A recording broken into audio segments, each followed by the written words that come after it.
La ilaha illallah Muhammadur Rasulullah. Tiada Tuhan selain Allah. Nabi Muhammad utusan Allah.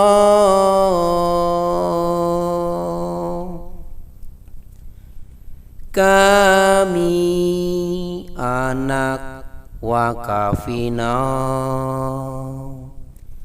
berjanji kepada Ilahi, berjuang demi Islam sejati dan Nabi Muhammad.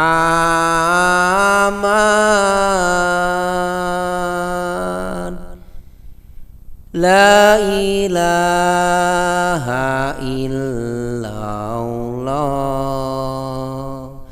Muhammadur Rasulullah. Tiada Tuhan selain Allah. Nabi Muhammad utusan Allah. Assalamualaikum warahmatullahi wabarakatuh. Hadirin pemirsa dimanapun berada, berjumpa kembali dengan saya Irfan Al-Wahid dalam program Gue Bodo Amat.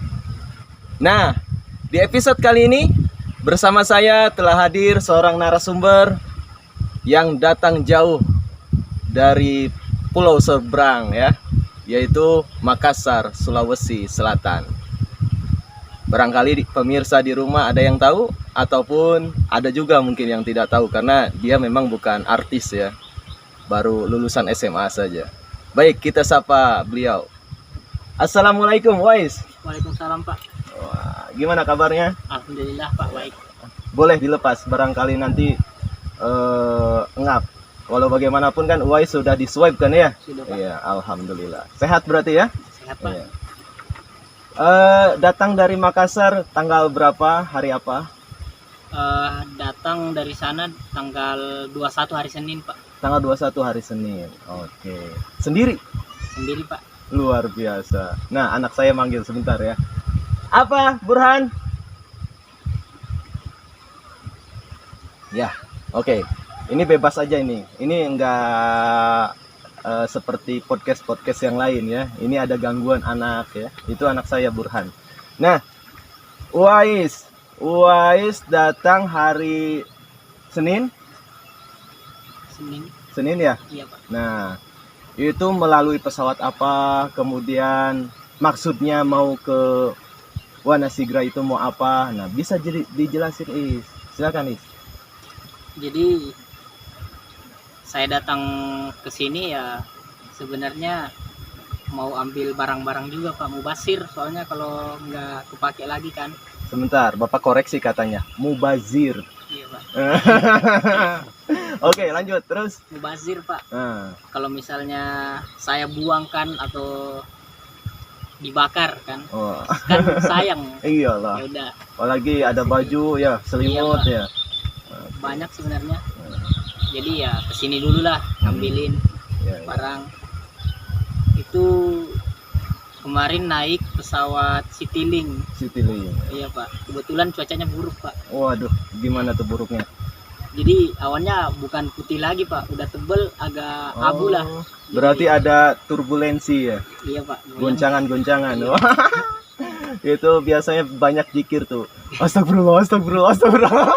Masih gitu ya. Soalnya Bapak tidur. pernah. Saya tidur nggak bisa tidur Pak. Oke.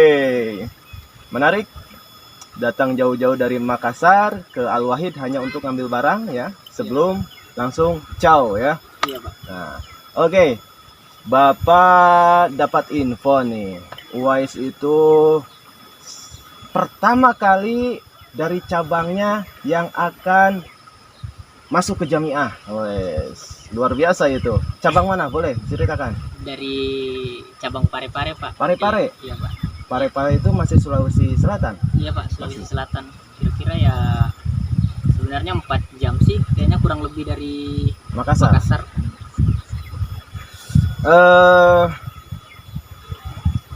Niat yang paling terbesar apa itu menjadi mubalik? Apakah memang cita-cita dari kecil kah? Atau memang adanya dorongan dari orang tua kah? Atau memang ada mubalik yang tugas di Parepare dorong-dorong Wais harus ke mubalik, Wais harus jadi mubalik gitu. Misalkan, coba ceritain. Iya apa sayang? Jadi berawal dari aku baru naik kelas 1 SMP Pak. Jadi waktu itu aku ditanyain sama guruku bahasa Inggris dulu. Kebetulan beliau ustadz. Beliau nanya cita-cita kami mau jadi apa kalau gede. Ya udah, aku nggak tahu, nggak mikir apa-apa, tiba-tiba jawabnya mau balik Pak. Itu Aku waktu SMP SMP Pak, kelas 1. 1. Nah, kawanku udah bingung tuh Pak. Wih, apa tuh mau balik katanya kan. Nah, langsung karena ustadz ini, guruku ustadz ngerti apa itu mau balik, dibilanglah mau balik itu pendakwah. Kawan-kawanku, wih mau jadi ustadz ya, apa bedanya ustadz? Aku waktu itu karena apa masih pengetahuan kurang sekali lah tentang jemaat, perbedaan ustadz dengan mubalik apa, ya udah aku nggak tahu. Ditanya mau jadi pendakwah, aku juga bingung pendakwah gimana ya, padahal aku nggak punya ilmu. Karena mulutku tiba-tiba refleks bicara mubalik, ya udah mubalik. Karena itu Sebentar Is, ini ada gangguan, jadi coba suaranya lebih dikerasin aja, nggak apa-apa. Lihat, ini kita memang nggak ada setting-settingan. Silakan. Jadi karena ada rasa tanggung jawab lah dari omonganku dari SMP, ya sudah lanjut ke SMA, ke SMA Al-Wahid Pak. SMA Al-Wahid. Iya Pak, untuk ya harus mempertanggungjawabkan omonganku dulu Pak. Iya. Jadi aku bilang harus gali ilmu lah. Udah ngomong so jago dulu kan jadi mubalik. Masa nggak jadi mubalik dong, ya iya, kan? Pak. Nah, kebetulan kalau misalnya sebenarnya mau jadi mubalik kan bisa di pesantren juga kan, bisa gali ilmu dulu kan. Betul. Tapi ya kalau misalnya di pesantren, apalagi pesantren dekat rumahku, misalnya jarak-jarak berapa kilo lah, mungkin nggak ada rasa tanggung jawab terhadap diri sendiri Pak. Jadi ya udahlah, menurut aja. Kebetulan aku disuruh ayah juga ke SMA Al-Wahid, ya sudah ke SMA Al-Wahid. Kebetulan mubalik aku yang di sana alumni Al-Wahid juga Pak. Jadi ya udahlah ke sana aja coba-coba. Nah, tahu-taunya betah, malah kayak nggak mau pulang lagi Pak. Oh yes, jatuh cinta sama Al-Wahid. Nah, bagi yang ragu ya mau ke Al-Wahid nih, adik-adiknya Wais ya, masuk ke Al-Wahid itu nanti akan jatuh cinta kayak Wais ya. Sekarang memang nggak suka sama Al-Wahid, merasa tertekan ini. Nah, nanti lama-lama akan jatuh cinta sama Al-Wahid. Bukan jatuh cinta sama Wais ya, nggak boleh dulu, soalnya ini harus belajar dulu minimal 7 tahun lah Wais. Kalau bagi Bapak Wais tuh cukup 10 tahun sanggup ya. Masih kurang 7 tahun. 10 tahun itu sanggup Wais. Oke, lanjut Is. Nah, tekadnya memang udah bulat dari ini. Apakah di perjalanan ya dari SMP itu ada niat ini, kemudian sampai sekarang adakah rintangannya sehingga menghambat cita-citanya Wais? Misalkan ada godaan apa gitu, ditawarin, Is, ini kalau jadi ini masa depanmu gitu kan, duniamu terjamin. Ya apa, mau apa? Jadi sultan ya. Sekarang kan zamannya sultan-sultan dadakan kan ya. Nah, Bapak ingin tahu ada nggak rintangannya? Ya waktu rintangan pertama, aku waktu mau kesini tuh kayak nggak diizinin lah sama kakek. Nggak diizinin sama kakek. Kakek Pak. Nah waktu itu kan aku dari kecil tinggalnya sama nenek sama kakek Pak, bertiga. Nah, habis itu karena mungkin kakekku nggak sanggup kalau aku jauh-jauh, karena dari kecil aku dirawat sama kakek. Iya. Nggak ikhlas lah kalau ditinggalin Pak, ceritanya begitu. Jadi kakek nggak ridho ya. Iya, Pak. Aduh. Memangnya Uwais cucu pertama apa gimana? Bukan cucu pertama sih Pak, tapi aku juga kurang tahu sejarahnya gimana aku tiba-tiba disayang beda dari yang lain Pak. Enggak, cucunya apa yang lainnya perempuan, Uwais hanya sendiri laki-laki apa gimana? Banyak kakak sepupuku yang laki-laki Pak. Banyak ya. Iya. Tapi hanya Uwais yang paling Iya Pak. berat untuk dilepas sama kakeknya ya. Iya Pak. Gimana? Ada rintangan ketika di SMA malah jadi ingin pindah haluan, tidak ingin jadi mubalik? Ada tidak? Sebenarnya sering Pak. Sering? Iya. Waduh. Seberapa sering? Kenapa bisa sering? Padahal udah di Al-Wahid. Nah. Ya karena pertama saya kan masih suka kontek-kontekan lah sama kawan. Ada lihat, wih udah kerja, padahal belum tamat kan. Udah pegang uang lah banyak, padahal masih sekolah. Gimana kalau udah lepas sekolah? Iya. Sepertinya aku mau kayak mereka lah, kerja Pak, langsung dapat uang. Kalau mau balik sekolah dulu kan lama, kapan pegang uangnya kan. Tapi karena sering dikasih motivasi lah sama mubalik kan. Apalagi waktu saya pulang ke Makassar kemarin ketemu sama Pak Yakub. Beliau ini kayak ngasih motivasi, katanya di Sulawesi mubalik di Indonesia itu masih kurang sekali Pak. Nah, usahain belajar di sana, kalau emang nggak bisa ya belajarlah, pasti bisa katanya kan. Iya, betul. Ngobrol-ngobrol lah panjang. Waktu itu aku kayak kena aja Pak, tiba-tiba bilang, oh butuh ya, keren kayaknya kalau kita seakan-akan jadi pahlawan kalau butuh kita datang Pak. Nah jadi ada rasa ini lagi Pak, kita semangat lagi dibutuhkan, iya, ya. kayak udah dicas lagi Pak ceritanya. Sip, bagus. Nah, rentang seberapa seringnya itu tuh yang Bapak penasaran. Kok bisa sering gitu? Kenapa, Sok? Ya karena itu Pak, kadang kalau udah lihat story kawan, kalau di Al-Wahid kan susah jalan-jalan Pak.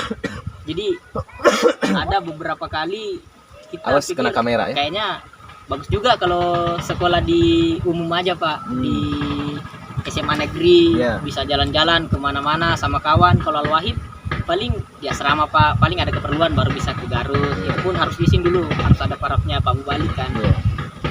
Nah jadi kayaknya gak usah lah jadi mubalik Pak. Sering pikir begitu, apalagi aku kan waktu kenal-kenalnya jemaat tuh bisa dibilang pas mau masuk SMA Pak. Jadi suka cari tahu jemaat di internet, ternyata jemaat sesat gitu-gitulah kan, dapatnya yang gitu. Jadi buat apa aku bela-belain yang sesat Pak, kadang kan pikir gitu Pak. Iya, berarti dari internet mempengaruhi juga kamu ya. Iya, Pak. Waduh, ini dia. Nah, pemirsa di rumah ya, memang walau bagaimanapun ya, di zaman ini dunia digital, khususnya dunia maya, internet itu sangat penting sekali bagi kita orang-orang Ahmadi itu menguasainya juga. Nah, jadi jangan sampai pelajaran-pelajaran konten tentang kejemaatan ya itu tidak ada di internet. Nah, itu jangan sampai seperti itu. Nah, kita berusaha ya, siapapun yang bisa megang handphone ya, bisa shoot video misalkan, coba ya upload konten-konten yang memang membawa kebaikan untuk jemaat ini, yang akan membawa kemajuan untuk jemaat ini. Jangan sampai kita kalah sama mereka yang di luar sana. Oke, kita lanjutkan ngobrol-ngobrol santai kita dengan Nak Uwais ini. Uwais Al-Qarni. Nah, ini Bapak penasaran, nama kamu ini bagus ini, Uwais Al-Qarni. Nama salah seorang sahabat ya, sahabat Rasulullah sallallahu alaihi wasallam yang belum pernah ketemu dengan Rasulullah sallallahu alaihi wasallam. Namun yang paling ibaratnya mendapatkan pertolongan ya, yang mendapatkan sanjungan dari para malaikat walaupun jauh ya jaraknya dengan Rasulullah SAW ya. Namun kabarnya itu sampai tahu Rasulullah SAW digambarkan ya, bisa jadi melalui kasyaf ataupun mimpi. Nah, ini nama yang sangat baik ini ya, Uwais Al-Qarni, itu gimana ceritanya? Mungkin pernah diceritain sama ibu atau ayahnya? Jadi pertama kayaknya ayah sih Pak yang ini. Ayah. Iya Pak. Jadi bapak saya dulu masih bujang, nggak salah aku diceritain, beliau masih bujang udah baca kisahnya Uwais Al-Qarni Pak. Nah lama-lama, wih kayaknya kalau aku udah nikah, anakku laki-laki, aku langsung ngasihin nama Uwais Al-Qarni Pak. Benar, ketemu sama ibuku, nikah, habis itu punya anak laki-laki, anak pertama. Ya udah, saya dikasih nama Uwais Al-Qarni Pak. Nah, karena nama juga sepertinya harus ada ditanggungjawabkan lah nama Pak. Betul sekali. Kayak apa, aku juga berapa kali diceritain sama bapak, mama tentang Uwais Al-Qarni, buka-buka di internet. Jadi seakan-akan ya masa Uwais Al-Qarni yang dulu bagus namanya, saya langsung tiba-tiba kasih jelek kan, nggak mungkin Pak. Jadi ibaratnya beban tersendiri nih. Tapi jangan merasa terbebani, justru merasa terpacu ya, bahwa sahabat Rasulullah SAW yang bahkan belum pernah ketemu dengan Rasulullah SAW ya, namun mendapatkan pujian ya, mendapatkan keunggulan ya, itu kan luar biasa ya. Karena memang perjuangan bagaimana sahabat Rasulullah SAW Uwais Al-Qarni ini memuliakan kedua orang tuanya, khususnya ibunya ya. Nah, ini kan luar biasa, sangat-sangat luar biasa. Nah, mudah-mudahan ya Uwais Al-Qarni ini juga ya berbakti kepada ibunya, berbakti kepada orang tua ya, berbakti kepada negara, dan berbakti kepada jemaat ilahi ya. Oke, Bapak rasa cukup Uwais bincang-bincang santai kita. Barangkali ada yang ingin di share, mungkin boleh, silakan. Kalau dari pribadi aku pernah ini Pak, jadi pernah ada apel di SMP, kayaknya bisa jadi motivasi besar Pak buat kawan-kawan nanti. Jadi beliau begini katanya, dalam hidup itu cukup merasakan dua rasa, rasa takut dengan rasa malu. Takut sama malu. Takut ya. sama malu. Takut berbuat salah, dan kalau sudah hilaf malu Pak. Jangan seperti adalah beberapa orang nggak takut buat salah, sekalinya berbuat salah bangga Pak, bukan malu. Jadi aku pikir, benar juga ya aturannya. Kalau aku misalnya hilaf ya udah malu lah. Kalau misalnya ini sebelum hilaf ya udah takut-takut, waspada, hati-hati gitu Pak. Jadi ya sampai sekarang kayak begitu Pak, aku kayak ditekankan untuk hati-hati dalam hidup Pak, karena itu kata-kata guruku dulu. Iya. Dan jadi motivasi, karena motivasi aku masuk Jamiah karena ya memang di cabangku belum ada jadi mubalik Pak. Orang asli Bugis Pinrang belum ada Pak. Dede, awas Dede, nanti jatuh ya. Ya, sorry ini ya, banyak gangguannya ini. Memang kita nggak ada rencana, nggak ada setting-settingan ya, mengalir begitu saja. Oke, luar biasa tadi ya. Pertama tadi adanya rasa takut. Nah, ya memang kita harus takut ya. Takut berbuat dosa, takut berbuat kesalahan, bahkan takut kepada Allah Subhanahu wa taala. Allah Subhanahu wa taala yang menciptakan kita itu senantiasa memperhatikan gerak-gerik kita dimanapun, bahkan kita bersembunyi di lubang semut sekalipun, Allah Subhanahu wa taala itu maha mengetahui. Dan yang kedua, yaitu tadi apa? Bapak lupa nih. Malu Pak. Malu. Nah, kita harus senantiasa memiliki rasa malu ya. Jangan sampai ya, itu dijelaskan di dalam Al-Qur'an ya. Contoh yang tidak memiliki rasa malu itu binatang khinzir babi. Nah, babi itu mengapa kita dilarang makannya saja tidak boleh ya? Itu karena kita nanti akan kehilangan rasa malu. Nah, ketika kita melakukan berbuat dosa, kita harus merasakan malu ya, merasakan bahwa perbuatan kesalahan yang kita lakukan itu merupakan kekeliruan. Nah, baiklah pemirsa, kita akhiri saja episode kali ini bersama Uwais Al-Qarni ya. Mudah-mudahan membawa manfaat khususnya untuk saya dan umumnya untuk kita semua. Saya sengaja membuat program ini gua bodoh amat ya. Nah, itu artinya saya bodoh banget. Nah, jadi maksudnya hostnya ya, saya ya, Irfan Al-Wahid itu bodoh ya.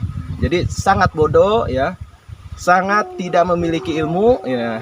Nah, makanya hanya berusaha men-share apa yang saya miliki saja.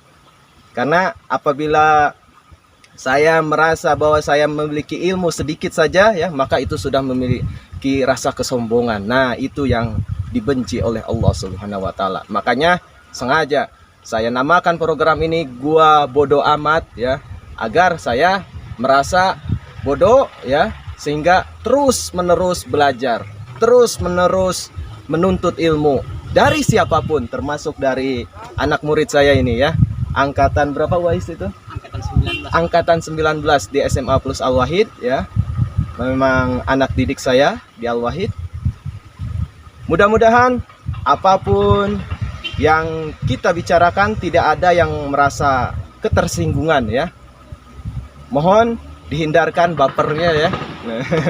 Baik, itu saja yang dapat saya sampaikan. Mohon maaf apabila ada kesalahan ya dalam pengucapan, dalam sikap yang saya lakukan di episode kali ini. Mohon dibukakan pintu maaf yang selebar-lebarnya. Jazakumullah ahsanal jaza. Wassalamualaikum warahmatullahi wabarakatuh. Asyhadu alla ilaha illallah wahdahu la syarikalah wa asyhadu anna Muhammadan abduhu